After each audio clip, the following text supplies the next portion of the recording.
இங்கே நம்ம ஒரு கடாயை வச்சிருக்கோம். இதுல ஒரு 2 டேபிள் ஸ்பூன் அளவுக்கு எண்ணெய் சேர்த்துக்கலாங்க. சோம்பு பார்த்தீங்கன்னா ஒரு 1/4 டீஸ்பூன் அளவுக்கு சேர்த்திடலாம். அடுத்ததா பொடியா கட் பண்ண சின்ன வெங்காயம் இதுல சேர்த்திடலாம். 100 கிராம் அளவுக்கு சின்ன வெங்காயம் வச்சிருக்காங்க. தோல் எல்லாம் நீக்கிட்டு நல்லா பொடிச்சா கட் பண்ணி வச்சிருக்கோம். இந்த வெங்காயம் பார்த்தீங்கன்னா நிறமா இருக்கும். வெங்காயம் பார்த்தீங்கன்னா நல்லா சாஃப்ட் ஆயிடுச்சு, நிறம் மாறிடுச்சு. இஞ்சி பூண்டு பேஸ்ட் பார்த்தீங்கன்னா 1 ஸ்பூன் அளவுக்கு சேர்த்திடலாம். இப்போ இந்த இஞ்சி பூண்டோட பச்சை மணம் போகிற வரைக்கும் நல்லா வதக்கி விட்டுருலாங்க. இப்போ இஞ்சி பூண்டோட பச்சை மணம் போயிடுச்சு. மஞ்சள் தூள் பார்த்தீங்கன்னா ஒரு 1/4 டீஸ்பூன் அளவுக்கு சேர்த்திடலாம். மிளகாய் பொடி பார்த்தீங்கன்னா நான் இங்கே 1 ஸ்பூன் அளவுக்கு சேர்த்திக்கிறேன். காரத்துக்கு ஏற்றாற் போல் கூட குறைய சேர்த்திக்கோங்க. ஏன்னா ஒவ்வொரு டைம் வீட்டில் அரைக்கிற மிளகாய் பார்த்தீங்கன்னா ஒரு டைம் காரம் அதிகமாக இருக்குது, ஒரு டைம் காரம் கம்மியாக இருக்குது. அதனால நான் 1 ஸ்பூன் அளவுக்கு சேர்த்திருக்கேன். மல்லித்தூள் பார்த்தீங்கன்னா ஒரு 1/2 டீஸ்பூன் அளவுக்கு சேர்த்திக்கலாம். சிக்கன் மசாலா பார்த்தீங்கன்னா ஒரு 1/2 டீஸ்பூன் அளவுக்கு சேர்த்திருக்கேன். இது எல்லாத்தையுமே பார்த்தீங்கன்னா இந்த வெங்காயத்தோடு சேர்த்து கொஞ்சம் வதக்கி விட்டுடலாம். அப்போ பார்த்தீங்கன்னா மனம் நல்லா இருக்கும். இந்த மசாலா பொடி எண்ணெயில் நல்லா வறுபடுறதுனால உங்களுக்கு கலரும் நல்லா எடுத்து கொடுக்கும். அதனால இந்த ஸ்டேஜ்லேயே நம்ம இந்த மசாலா பொடியெல்லாம் சேர்த்து இது போல் எண்ணெயில் இந்த மசாலா பொடியெல்லாம் சேர்த்து வணக்கும் போது பார்த்திங்கன்னா உங்களுக்கு நிறம் நல்லா எடுத்து கொடுக்கும். மனமும் டேஸ்ட்டும் சூப்பராக இருக்குங்க. நம்ம எண்ணெயில் அப்படியே ராவை போட்டோம்னா கொஞ்சம் கரிஞ்ச மாதிரி ஆகிடும். அப்போ எண்ணெயோட நிதானம் பார்க்கணும். வெங்காயம் இது போல் சாஃப்டானதுக்கப்புறமா சேர்க்கும்போது அதில் கொஞ்சம் ஈரத்தன்மையும் இருக்கும் உங்களுக்கு. அப்போ பாருங்கள், மசாலா உங்களுக்கு நல்ல மணமாக வறுபட்டு வந்திருக்கு. சேம் டைம் கருக்கவும் இல்லை. இந்த ஸ்டேஜில் நம்ம கட் பண்ணி வச்சுருக்க இந்த தக்காளி, நான் ஒரு நல்ல பழுத்த தக்காளியோ பெரிய சைஸ் தக்காளியோ 2 தக்காளியும் எடுத்துருக்கேன். அதை எடுத்து இப்போ இந்த தக்காளியும் மசாலாவும் நல்லா முக்காடி வரட்டும். இது வரைக்கும் நம்ம இதில் தண்ணி எதுவும் சேர்க்க கிடையாது. தேவையான அளவு உப்பு சேர்த்திடலாங்க.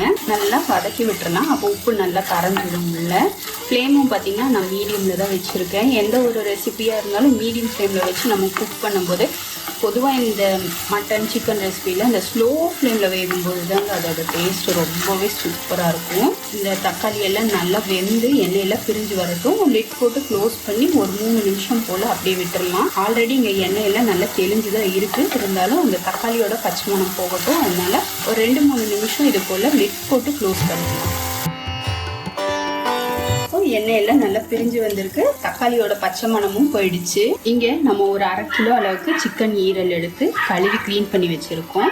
இப்போ இதை சேர்த்திடலாங்க. நீங்கள் என்னதான் கழுவுனாலும் இது போல் ரத்தம் வந்துட்டே தான் இருக்கும். அதனால சும்மா கழுவிட்டேலாம் இருக்க வேணாம். ஒரு 3 தண்ணி கழுவுனீங்கன்னா போதுமானது. இப்போ இதை நல்ல மசாலாவோட நல்லா கோட் பண்ணி நல்லா புரட்டி கொடுக்கலாம். பாருங்கள், அப்படியே நிறம் மாறுது, பார்த்தீங்கன்னாலே தெரியும்.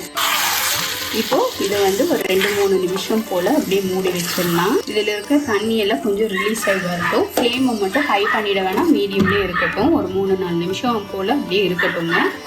இப்போ ஒரு 5 நிமிஷம் கழித்து ஓப்பன் பண்ணி பார்க்கலாம். இப்போ இதில் நம்ம தண்ணி எதுவும் சேர்க்கல. பாருங்கள், அதுலேருந்து தண்ணி எந்த அளவுக்கு ரிலீஸ் ஆகி வந்திருக்கு. இப்போ இதில் கொஞ்சமாக மட்டும் தண்ணி சேர்த்திக்கலாங்க. இப்போது திரும்பவும் மூடி போட்டு ஒரு 10 நிமிஷம் போல் வேகட்டும். ஒரு 10 நிமிஷம் கழிச்சு ஓப்பன் பண்ணி பார்த்தா உங்களுக்கு ஈரல் பார்த்தீங்கன்னா நல்லாவே குக் ஆகிடுச்சு. பாருங்க, கட் பண்ணி ஈஸியாக சூப்பராக குக் ஆகிருக்கு. இப்போது பார்த்தீங்கன்னா இந்த கிரேவியெல்லாம் நல்லா சுண்டி வர்ற வரைக்கும் நல்லா கலந்து விட்டுடலாம். இனி ஓப்பன்லேயே வச்சு கலந்து விட்டுறலாங்க.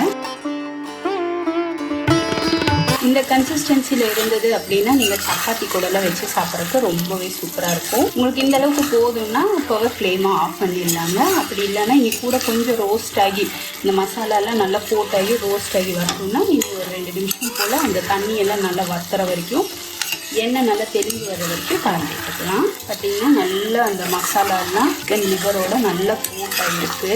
நல்லா கமன்னு சூப்பராக இருக்குங்க. கடைசியாக கொஞ்சமாக குருமிளகு தூளை தூவிடலாம். தூவி நல்லா கலந்து விட்டுட்டு ஃப்ளேமை ஆஃப் பண்ணிடலாங்க.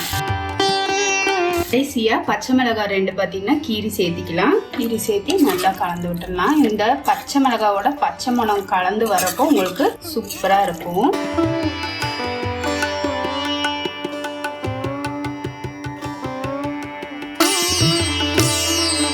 கடைசியாக கொத்தமல்லி தலையும் தூவி இந்த டிஷ்ஷை முடிச்சிடலாங்க. அவ்வளோதாங்க. சூப்பர் டேஸ்டியான சிம்பிளான சிக்கன் லிவர் ரோஸ்ட்டு, வறுவல், கிரேவி எல்லாம் அந்தளவுக்கு சூப்பராக இருக்குது நம்ம செய்த இந்த சிக்கன் லிவர். உங்களுக்கு பிடிச்சிருந்தால் லைக் பண்ணுங்கள், ஷேர் பண்ணுங்கள். மறக்காமல் வீட்டில் ட்ரை பண்ணி பார்த்துட்டு எப்படி இருந்ததுன்னு கமெண்ட் செக்ஷனில் போஸ்ட் பண்ணவும் மறந்துடாதீங்க ஃப்ரெண்ட்ஸ். இப்போ ஃப்ளேம் ஆஃப் பண்ணிவிட்டு வயிறு கபகபான்னு பசிக்குது. நான் போய் சாப்பிட ஆரம்பிக்கிறேன். தேங்க்யூ.